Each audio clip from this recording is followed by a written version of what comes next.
Hi అండి. ఇదైతే చాలా దారుణమైన ఈ ఓఆర్ఎస్ గురించి మనం మాట్లాడుకొచ్చాం. మీరందరూ చూడంగానే ఇది ఓఆర్ఎస్ అనుకుంటున్నారు గదా! కాదండి. ఇది ఓఆర్ఎస్ కాదు. వాడే ఈ లేబుల్ మీద క్లియర్‌గా రాసాడు. నాట్ ఏ ఓఆర్ఎస్ అని. మరి ఓఆర్ఎస్ కాని దాన్ని మనకి ఓఆర్ఎస్ అని ఇన్ని రోజులు మనం తాగుతా ఉన్నాం దీన్నైతే.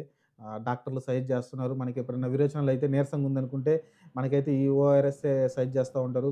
అలానే మనకి ఆరోగ్యం అంటే జ్వరం వచ్చినప్పుడు, నీరసంగా ఉన్నప్పుడు కూడా ఇదే సజెస్ట్ చేస్తా ఉంటారు. వాడు ఓ పక్కన ఇక్కడ ఓఆర్ఎస్ అని కాదని కింద చిన్న అక్షరాలతో రాసాడు. పైనేమో ఇక్కడ ఓఆర్ఎస్ అని పెద్ద అక్షరాలతోటి హైలైట్ చేశాడు.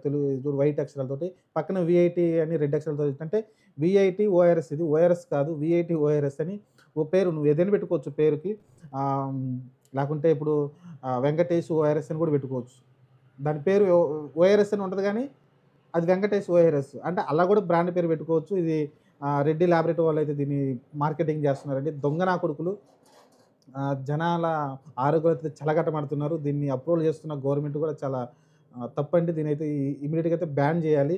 ఎందుకంటే ఇక్కడ క్లియర్‌గా రాసాడు. డయేరియా పేషెంట్ అంటే అతిసార వ్యాధితోటి బాధపడేవాళ్ళు దీన్ని తాగకూడదన్నారు. మీకక్కడ డిస్‌ప్లే కూడా ఇస్తాను చూడండి ఫోటో. నేను తెలుగులో ట్రాన్స్‌లేట్ చేసి పెట్టాను. మీరు చూడండి ఫోటో. ఆహ్, డయేరియా పేషెంట్ దీన్ని తాగకూడదని క్లియర్‌గా ఇక్కడ మెన్షన్ చేశాడు. అలానే ఇక్కడ ఇది ఓఆర్ఎస్ కాదని వాడు మెన్షన్ చేసాడు. అయినా మన డాక్టర్లయితే సజెస్ట్ చేస్తున్నారు. మన కర్మ. మన ఆరోగ్యం మన చేతుల్లోనే ఉంది. మనమే జాగ్రత్తగా ఉండాలి. ఇలాంటి మోసాల నుంచి మనల్ని ఎవడు కాపాడలేడు. ప్రపంచమంతా దొంగ నా కొడుకులతో నిండుంది. ఆహ్, ఇంక అంతకుమించి మనం ఏం చెప్పలేం. మనమే జాగ్రత్తగా ఉండాలి. దీనైతే మీ పిల్లలకైతే తాపొద్దండి.